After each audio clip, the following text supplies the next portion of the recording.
कहते हैं कि करोड़पति बनने से ज्यादा मुश्किल है एक तलाक से गुजरना। ये बात सुनने में थोड़ी अजीब लगती है ना?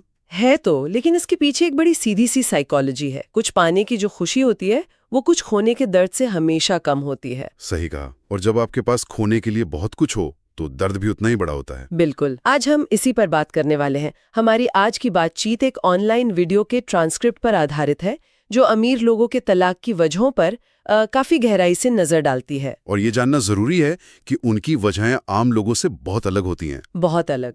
जैसे गरीब तबके में सबसे बड़ी वजह अक्सर घरेलू हिंसा होती है, लेकिन अमीरों की दुनिया में वजहें काफी पेचीदा और सच कहूं तो कभी-कभी बहुत अजीब होती हैं। बिल्कुल। तो देखते हैं कि इस चमक दमक के पीछे असल में क्या है। हमारे पास लगभग 15 वजहें हैं, लेकिन मैं तो उस आखिरी वाली स्ट्रैटेजिक तलाक वाली बात को समझने के लिए सबसे ज्यादा उत्सुक हूं। हाँ, वो तो जैसे किसी फिल्म की कहानी लगती है। चलिए, तो सबसे पहली और शायद सबसे साफ वजह से शुरू करते हैं। पैसे के लिए शादी, मतलब जिसे गोल्ड डिगर मैरिज कहते हैं। क्या ये सच में होती हैं और क्या वो हमेशा नाकाम होती हैं? होती तो है, और सोर्स के मुताबिक अक्सर नाकाम ही होती हैं। ये एक तरह का मतलब एक सौदा होता है। जैसे ही एक पार्टनर को लगता है कि उसे वो लाइफस्टाइल नहीं मिल रहा जिसकी उम्मीद थी, वो रिश्ता खत्म कर देता है। अच्छा। आंकड़े भी यही बताते हैं। बहुत अमीर लोगों के लगभग 20% तलाकों में पैसे को लेकर अलग-अलग उम्मीदों को एक बड़ी वजह बताया गया है। 20%? ये तो काफी है। लेकिन एक और बात जो मैंने पढ़ी वो मुझे बड़ी दिलचस्प लगी कि लव मैरिज में तलाक की दर सबसे ज्यादा है, 40 से 50%, जबकि अरेंज्ड मैरिज बेहतर काम करती है। ये तो उल्टी बात हो गई है ना? हाँ, सुनने में उल्टा लगता है, लेकिन शायद लव मैरिज में उम्मीदें बहुत ज्यादा होती हैं, बहुत रोमांटिक। जब वो पूरी नहीं होती तो निराशा भी उतनी ही गहरी होती है। हो सकता है। अरेंज्ड मैरिज में शायद लोग पहले दिन से ही समझौते के लिए तैयार रहते हैं। बिल्कुल। अच्छा, तो ये तो हुई वो बात जब शादी की बुनियाद ही पैसा हो। लेकिन उन शादियों का क्या जो प्यार से शुरू होती हैं और बाद में पैसा आता है? हाँ, पैसा आने के बाद क्या बदलता है? काम का दबाव। सबसे बड़ी चीज, पैसा अपने साथ बेतहाशा काम और सफर लाता है। सोर्स कहता है कि जो कपल साल में 200 से ज्यादा दिन ट्रैवल करते हैं, 200 दिन मतलब साल का आधे से ज्यादा वक्त? जी, उनमें तलाक का चांस 30% तेजी से बढ़ता है। वाह! और रोज का सफर भी तो है। मैंने एक स्वीडिश स्टडी के बारे में पढ़ा था। जी बिल्कुल, वही स्टडी जिसमें कहा गया कि अगर पार्टनर को काम पर जाने के लिए सिर्फ 45 मिनट से ज्यादा लगते हैं तो तलाक का खतरा 40% बढ़ जाता है। 40%?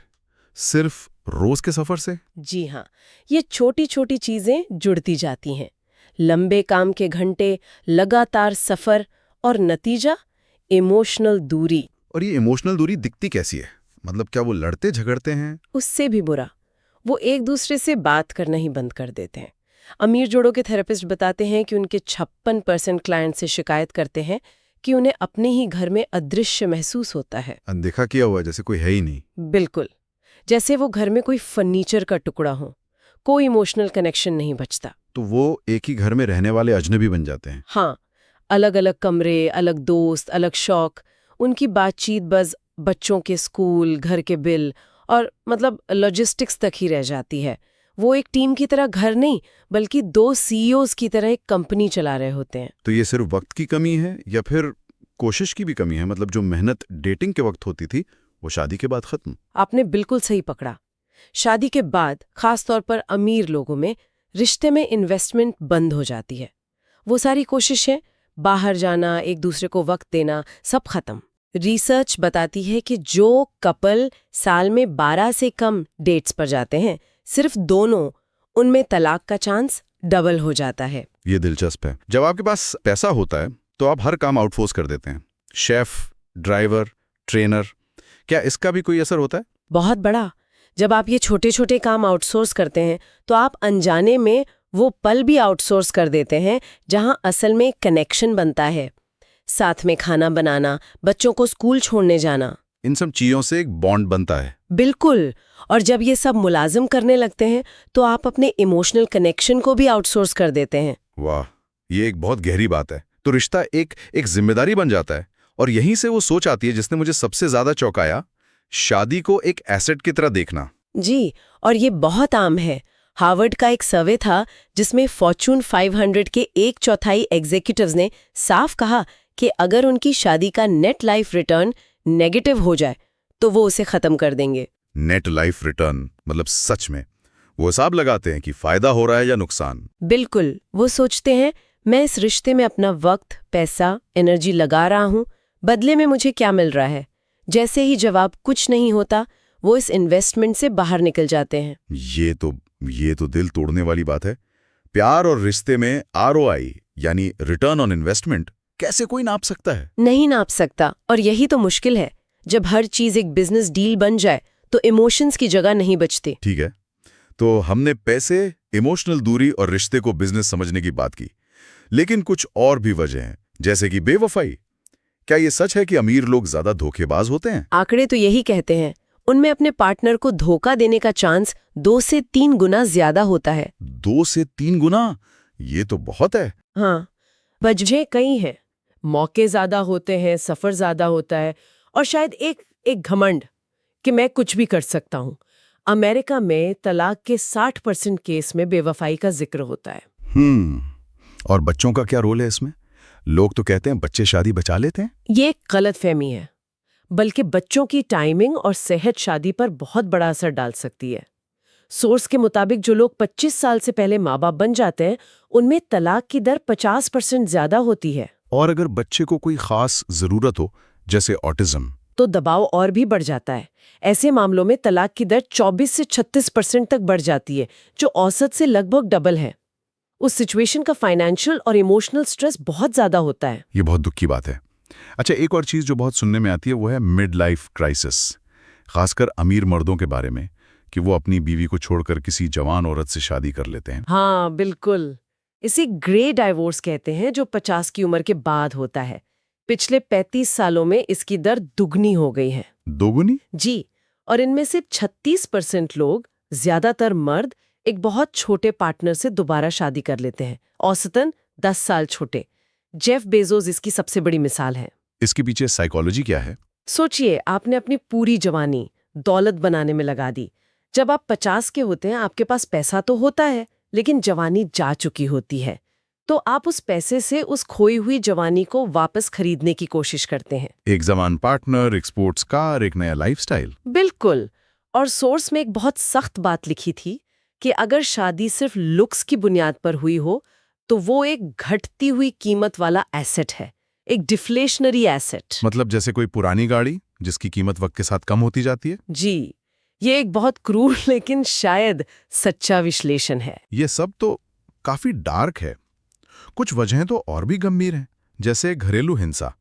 क्या ये अमीरों में भी होती है?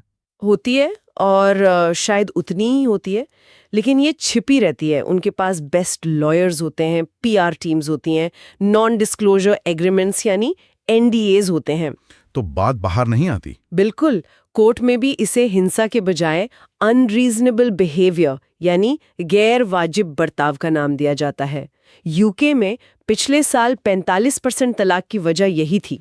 मतलब मसला है, बस उस पे पर्दा डाल दिया जाता है। और किसी क्रिमिनल केस या स्कैंडल का शादी पर क्या असर होता है? बहुत बुरा। एक स्टडी के मुताबिक जेल में गुजारा गया हर 1 साल तलाक के चांस को 32% बढ़ा देता है। हर साल? हाँ, और अगर सजा 5 साल से ज्यादा हो तो तलाक का चांस 80 से 100% तक पहुंच जाता है। मतलब शादी का टूटना लगभग तय है। जी, क्राइसिस PR की दुनिया में इसे रेप्यूटेशन एम्प्यूटेशन कहते हैं। रेप्यूटेशन एम्प्यूटेशन मतलब? जैसे कोई डॉक्टर शरीर के खराब हिस्से को काटकर अलग कर देता है ताकि बाकी शरीर बच जाए, वैसे ही पार्टनर अपनी इज्जत बचाने के लिए दागदार पार्टनर से रिश्ता काट देता है। जॉनी डेप और एम्बर हर्ट का केस इसकी एक बड़ी मिसाल है। वाह, क्या शब्द है। अच्छा, एक आखिरी वजह जो मुझे बड़ी हैरान करने वाली लगी वो थी मजहब बदलना। क्या लोग सच में इस वजह से तलाक ले लेते हैं? हाँ, और ये जितना लगता है उससे ज्यादा आम है। प्यू रिसर्च के मुताबिक अगर शादी के बाद कोई एक अपना मजहब बदल ले या उसे मानना ही छोड़ दे तो तलाक का चांस 3 गुना बढ़ जाता है। 3 गुना? जी, खास तौर पर अगर मजहब रिश्ते की शुरुआती बुनियाद का हिस्सा था या आपकी बेसिक वैल्यूज का टकराव होता है। ठीक है, ये सब वजह समझ में आती हैं, लेकिन वो जो स्ट्रेटेजिक तलाक वाली बात थी, क्या ये सच है कि अमीर लोग सिर्फ टैक्स बचाने के लिए तलाक लेते हैं? ये अमीरों की दुनिया का सबसे गंदा खुला राज है। एक अंदाजे के मुताबिक बहुत अमीर लोगों में से हर 20 में से एक तलाक असली झगड़े की वजह से नहीं होता। तो फिर वो एक पूरी तरह से फाइनेंशियल चाल होती है। मतलब ये काम कैसे करता है? सोचिए, एक कपल है जिसके पास किसी कंपनी के बहुत सारे शेयर्स हैं। अब वो कंपनी पब्लिक होने वाली है, यानी आईपीओ आ रहा है। इससे उन्हें अरबों डॉलर मिलेंगे, जिस पर उन्हें बहुत ज्यादा कैपिटल गेन्स टैक्स देना होगा। लेकिन अगर वो इस बड़ी डील से ठीक पहले तलाक ले लें, तो क्या होता है? तो वो कानूनी तौर पर अपने एसेट्स को 2 हिस्सों में बांट देते हैं। अब वो 2 अलग-अलग लोग बनकर टैक्स भरते हैं, जिससे उनकी टैक्स की दर बहुत कम हो जाती है। इस एक कदम से वो करोड़ों डॉलर का टैक्स बचा सकते हैं। एक मिनट, वो तलाक लेते हैं हाँ। और फिर अलग रहते हैं? अक्सर नहीं। जैसे ही वो डील पूरी होती है, टैक्स बच जाता है, वो दोबारा शादी कर लेते हैं। दोबारा शादी कर लेते हैं? हाँ, या कभी-कभी करते भी नहीं, बस साथ रहते हैं। ये तलाक नहीं है, ये पोर्टफोलियो ऑप्टिमाइजेशन है। पोर्टफोलियो ऑप्टिमाइजेशन मतलब शादी भी स्टॉक्स और बॉन्ड्स की तरह एक फाइनेंशियल टूल बन गई। ये सुनकर थोड़ा दुख भी होता है। ये उसी सोच को दिखाता है जिसकी हमने पहले बात की। जब हर चीज को नफे नुकसान से तौला जाए, तो रिश्ते भी उसी का शिकार हो जाते हैं। तो इस सारी बातचीत का निचोड़ क्या है? हमने पैसे से लेकर इमोशनल दूरी, ईगो और यहाँ तक कि टैक्स बचाने के लिए तलाक तक की बात की। ये तो साफ है कि जब बहुत पैसा आ जाता है तो शादी सिर्फ एक इमोशनल रिश्ता नहीं रहती। वो अक्सर एक बहुत ही कॉम्प्लेक्स फाइनेंशियल कॉन्ट्रैक्ट बन जाती है। सोर्स ने आखिर में शादी की 2 बिल्कुल अलग परिभाषाएं दी। एक तरफ शादी रूह का एक लंबा मुनाफा है, a long term souls dividend, और दूसरी तरफ वो एक खराब परफॉर्म करने वाला एसेट भी हो सकती है, एन अंडर परफॉर्मिंग एसेट। एक ऐसी इन्वेस्टमेंट जिससे कोई फायदा नहीं हो रहा। अमीरों की दुनिया में शादी इन्हीं 2 सिरों के बीच झूलती रहती है। और ये बातचीत हमें एक बहुत गहरी सोच पर छोड़ जाती है। क्या आज के दौर में हर रिश्ता, चाहे वो अमीर हो या गरीब, इन्हीं 2 सिरों के बीच कहीं ना कहीं मौजूद है? और क्या हम सब जाने अनजाने में अपने इमोशनल रिश्तों का भी एक तरह का नफा नुकसान का हिसाब नहीं रख रहे हैं?